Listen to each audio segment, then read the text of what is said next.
Hello everyone. In the series of water resource engineering, I am going to discuss the theory of seepage. So, let's see what is seepage. So, in hydraulic structures such as dam, piers, etc., can be constructed on the pervious or permeable foundation. Whenever such a structure is constructed in the pervious foundation, it is subjected to a seepage of water below the structure. In the addition to the all other pressure acting on it when constructed on impervious foundation. In India, most of the hydraulic structures are required to be constructed in alluvial soil, which allow the seepage, below them. The water seeping, the water seeping below the body of such hydraulic structure destabilize the structure, and it may cause a failure in the following two ways. Following two ways.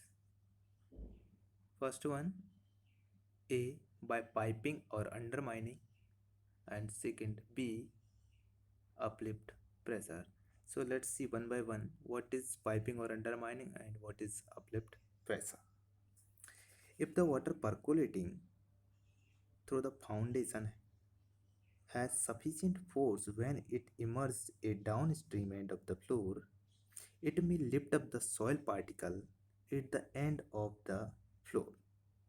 So, with the removal of the surface soil, there is further concentration of flow into the resulting depression and more soil will be removed.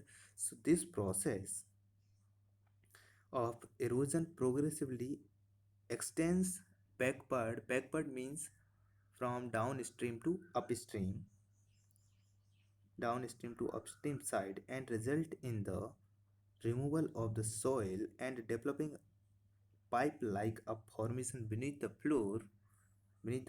This process is known as piping or undermining. This problem can be solved by providing sufficient length of the floor and by providing seed pile at the upstream and downstream of the floor. Now, second, B, that is uplift failure. Uplift failure. The water percolating through the foundation exert an upward pressure on the floor, which is known as uplift pressure. As you can see in the figure, an upward pressure acting on the floor of the dam is known as uplift pressure. This uplift pressure is not counterbalanced by the weight of the structure. It may fail in rupture. As you can see in the figure, total vertical forces, the algebraic of the vertical forces should be 0. It means the uplift pressure must be equal to the weight of hydraulic structure. So, if this is counterbalanced, then structure will be safe. If it is not counterbalanced, it means uplift pressure is more than the weight of the structure, then there will be floor rupture of floor. So this can be prevented. The rupture of the floor can be prevented by providing sufficient thickness of the floor or by providing sheet pile at the upstream end of the floor, so that uplift pressure can be removed so that uplift pressure can be removed or reduced on the downstream side of the section.